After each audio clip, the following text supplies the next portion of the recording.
بسم اللہ الرحمن الرحیم۔ السلام علیکم ورحمۃ وبرکاتہ۔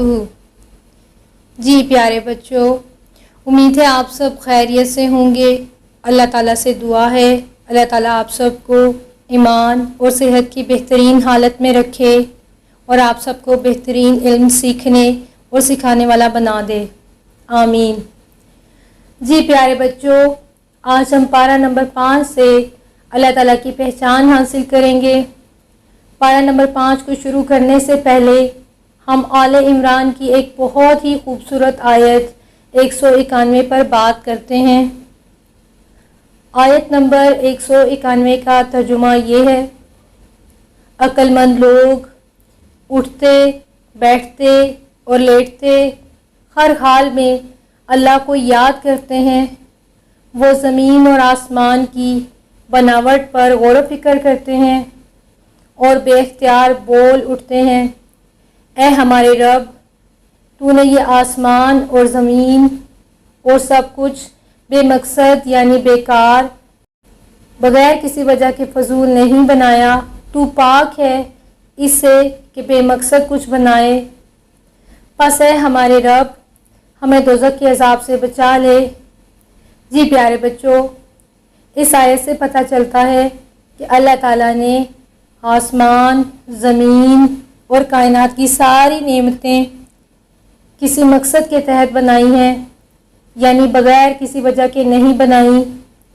ہر چیز اپنا مقصد جانتی ہے کہ وہ کیوں بنائی گئی ہے اور اللہ کے حکم کے مطابق کام کر رہی ہے۔ جی بچوں، آسمان کو پتہ ہے کہ اس نے کب اور کہاں بارش برسانی ہے۔ سورج کو پتہ ہے اس نے کب طلوع ہونا ہے اور کب غروب ہونا ہے۔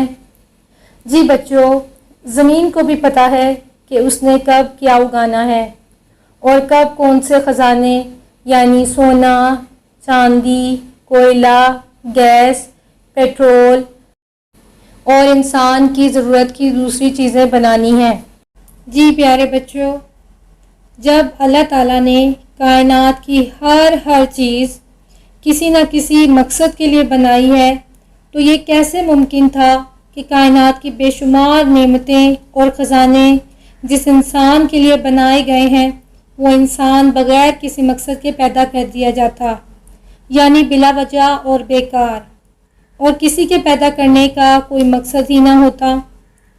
اسی آیت سے ہمیں یہ بھی پتہ چلتا ہے کہ عقل مند لوگ جب دیکھتے ہیں کہ دنیا کی کوئی بھی چیز بیکار پیدا نہیں کی گئی تو وہ اللہ تعالیٰ کو پہچان جاتے ہیں کہ اللہ تعالیٰ نے ان کو بھی بیکار پیدا نہیں کیا ہے کہ کھاؤ پیو عیش کرو اور دنیا سے چلے جاؤ، بلکہ انہیں خاص مقصد کے ساتھ پیدا کیا ہے۔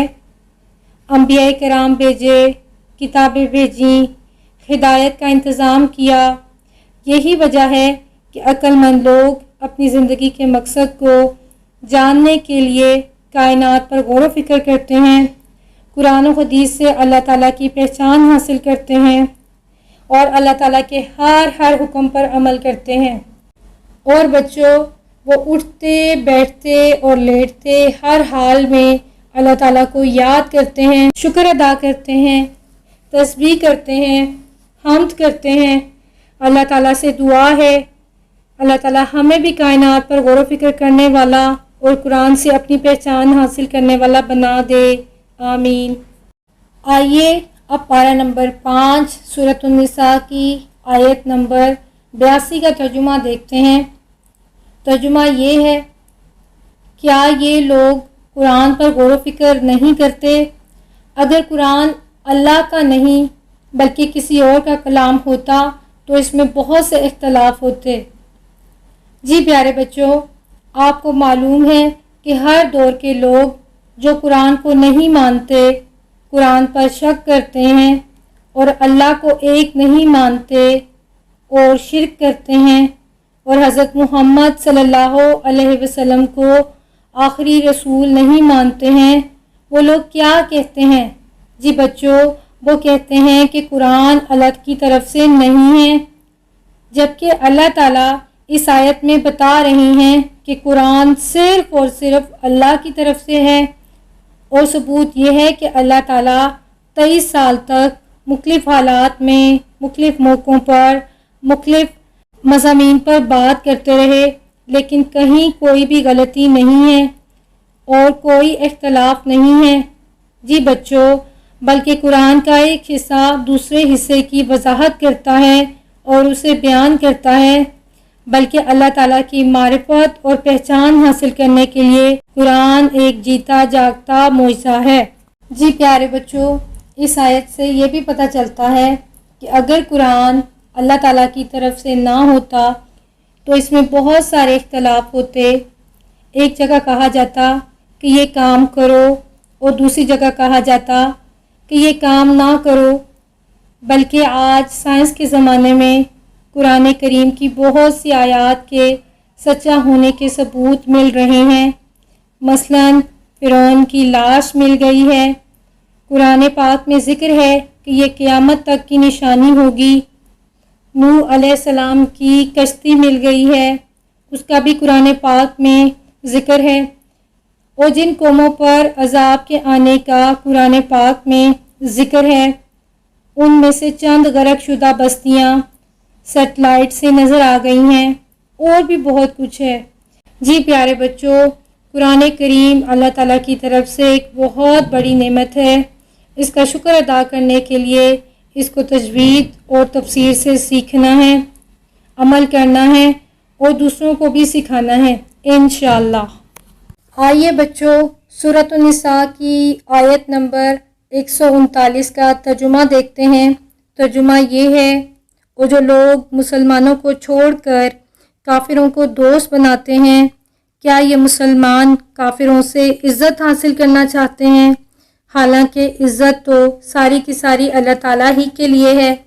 جی پیارے بچوں، اس آیت سے ہمیں چند باتیں پتہ چلتی ہیں۔ نمبر 1، ہمیں غیر مسلمانوں کے طور طریقے، ان کی طرح کے کپڑے، ان جیسے انگلش بول کر خود کو کوئی بڑی اور قابل عزت چیز نہیں سمجھنا چاہیے، بلکہ اللہ تعالیٰ کے بتائے ہوئے طریقوں کے مطابق ہمیں زندگی گزارنی ہے اور کپڑے ایسے پہننے ہیں جو باپردہ ہوں۔ عربی زبان اور قرآن کا ترجمہ سیکھنا ہے، کیونکہ ان کا سیکھنا فرض بھی ہے اور قرآن پر عمل کرنے میں مددگار بھی۔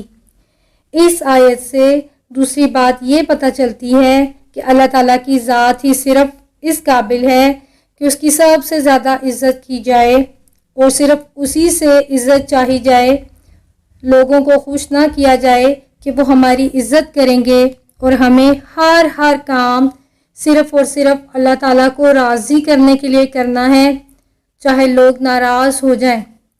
جی پیارے بچوں، اس سے کیا فائدہ ہوگا اگر ہم اللہ تعالیٰ کو راضی کرنے والے کام کریں گے؟ جی پیارے بچوں، اللہ تعالیٰ ہمیں دنیا اور آخرت میں عزت عطا فرمائیں گے اور ہمیں ہر طرح کی رسوائی سے بچا لیں گے انشاءاللہ۔ جی پیارے بچوں، الحمدللہ ہمارا پارہ نمبر 5 آج مکمل ہو گیا ہے۔ اپنا اور اپنے گھر والوں کا بہت خیال رکھیے گا۔ انشاءاللہ جلد پارہ نمبر 6 کے ساتھ ملاقات ہوگی۔ پیارے بچوں، ویڈیو کو لائک اور چینل کو سبسکرائب کرنا مت بھولیے گا۔ اگلی ویڈیو تک کے لیے اجازت۔ السلام علیکم ورحمۃ اللہ وبرکاتہ۔